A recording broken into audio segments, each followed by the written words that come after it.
அவ்வளவுதான் முடிச்சு விட்டீங்க போங்க. இப்படி தாங்க ஸ்டீவ் ஸ்மித் இன்னைக்கு ஒத்தாளா நின்று இந்தியா முடிச்சு விட்டாரு. நேற்று நாள் முடிவில் ஆஸ்திரேலியா 311 ரன் வந்து எடுத்திருந்தாங்க. ஆனால் 6 விக்கெட் வந்து போயிடுச்சு. இதை வந்து பார்த்தோன்னே நம்ம ஆசையாக கனவு கண்டுட்டு இருந்தோம்.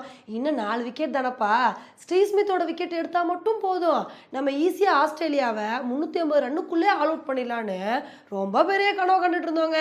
ஆனால் நம்ம கனவுல மண்ணள்ளி போடுற மாதிரி தான் இன்னைக்கு ஸ்டீவ் ஸ்மித் வேற லெவல் இன்னிங்ஸை கொடுக்க ஆரம்பிச்சிட்டாரு. அவர் கூட கமின்ஸும் நல்ல ஒரு பார்ட்னர்ஷிப் வந்து போட்டுட்டாருங்க. இவங்க 2 பேரோட பார்ட்னர்ஷிப் சேர்ந்து 400 ரன்னுக்கு மேலே வந்து போயிடுச்சு. ஆனால் இன்னைக்கு ஒரு விக்கெட் கூட எடுக்க முடியாமல் இந்தியா ரொம்ப திணறிட்டு இருந்தோம். இதை வந்து பார்த்தவனே என்ன ஆக போதோ அப்படின்னு பயந்துட்டு இருந்தோம்.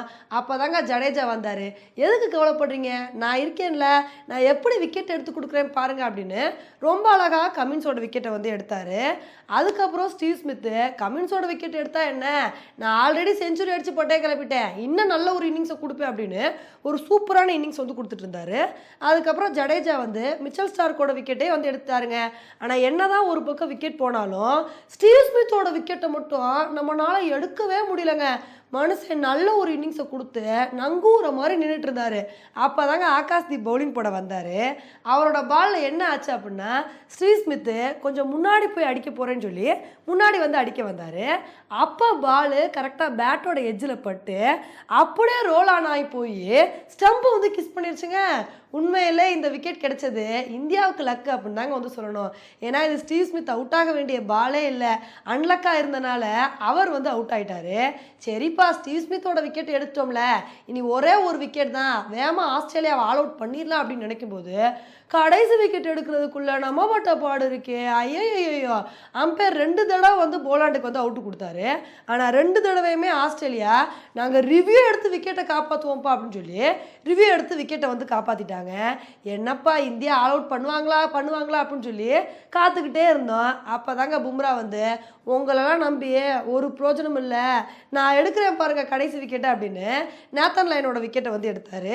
இதனால இன்னைக்கு ஆஸ்திரேலியா 474 ரன்னுக்கு ஆல் அவுட் ஆயிருக்காங்க. இப்போ உண்மையிலே ஆஸ்திரேலியா நமக்கு ஒரு பெரிய ஸ்கோரை வந்து கொடுத்துருக்காங்க.